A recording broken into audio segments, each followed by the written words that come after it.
In recent debates on Arabic Al Jazeera TV, they keep referring to Huntington's Clash of Civilizations statement.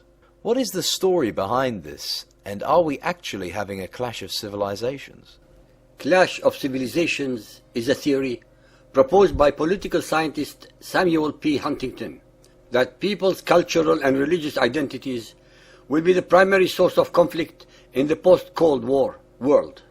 The theory was originally formulated in 1993 in a Foreign Affairs article titled The Clash of Civilizations.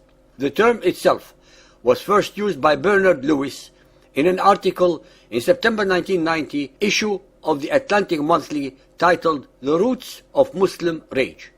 Huntington argues that the widespread Western belief in the universality of the West values and political system is naive, and that continued insistence on democratization and such universal norms will only further antagonize other civilizations. He identifies a major shift of economic, military, and political power from the West to the other civilizations of the world, most significantly to what he identifies as the two challenger civilizations, scenic, Chinese, and Islam. Specifically, he believes that China's goals are to reassert itself as a regional hegemon. Thus, the rise of China poses one of the most significant problems and the most powerful long-term threat to the West, as Chinese cultural assertion clashes with the American desire for the lack of a regional hegemony in East Asia.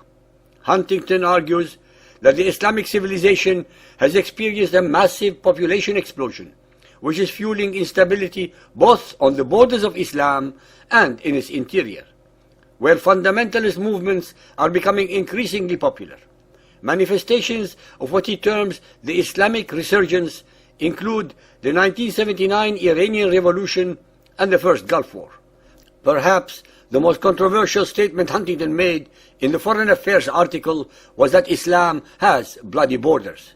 He also argues that civilizational conflicts are particularly prevalent between Muslims and non-Muslims, identifying the bloody borders between Islamic and non-Islamic civilizations. Ladies and gentlemen, on several occasions, I had pointed out how vitally important words are.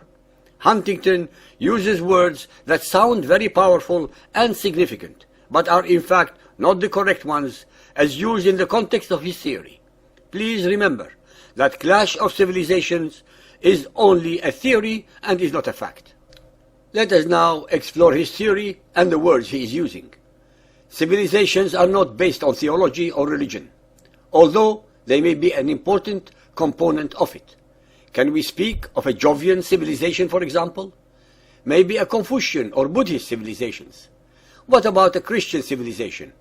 If so, which one? Coptic? Catholic? Greek Orthodox? Maybe Protestant? How about a pagan civilization? Will that be Astartean, Zeusian, Dionysian? Since we cannot use any of the above, why then do Huntington and others speak of Islamic civilization? We have demonstrated that there never was such a civilization. There were, on the other hand, civilizations under the sword of Muhammadan Islam. Let us, for argument's sake, assume there is such an Islamic civilization. Then where is it based? What are its borders? What is its language? Its capital? Its culture? Its people? Is it Iraqi? Maybe Afghani or even Somali?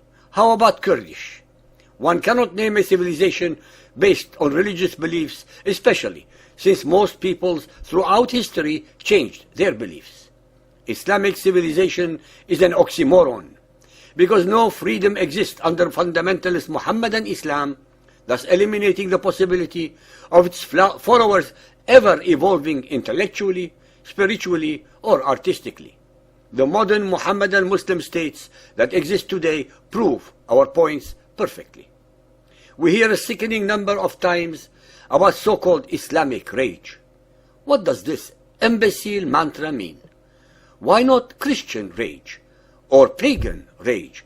What about Hindu or Buddhist rage? Why should only so-called Muslims have rage? What is this Islamic rage about?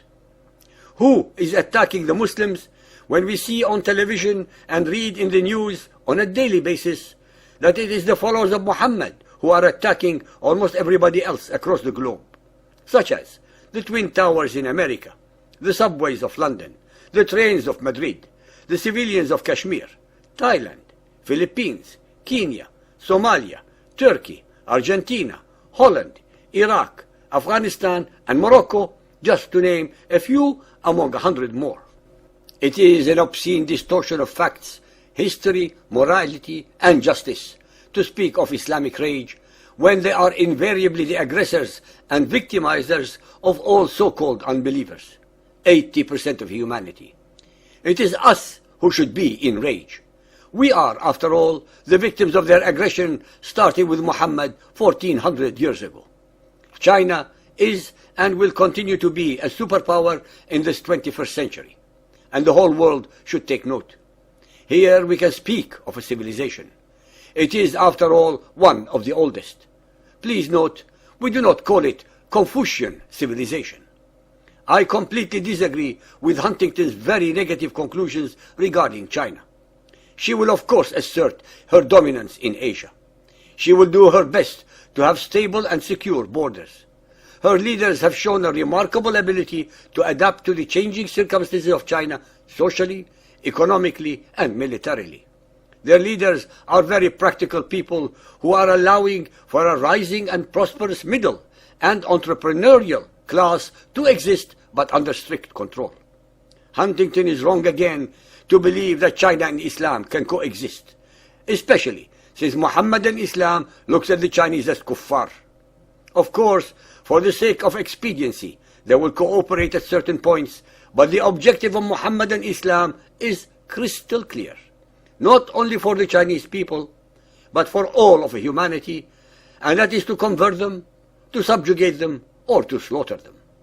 I agree totally with Huntington's Islam has bloody borders.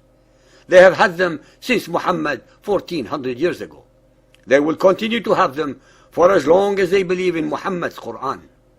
What we have on the world stage is a clash of religious beliefs and most assuredly not a clash of civilizations. It is a clash between Muhammad and Islam and everybody else on planet Earth who does not believe as they do. A clash that Muhammad unilaterally declared in his Quran against all so-called unbelievers, be they Arab or not. A clash that continues unabated 14 centuries later by the modern jihadi followers of Muhammad in the name of Allah and his messenger Muhammad. A clash that will bring death and destruction to tens of millions of people if the world community does not wake up very soon to the reality of this threat and its forthcoming disaster.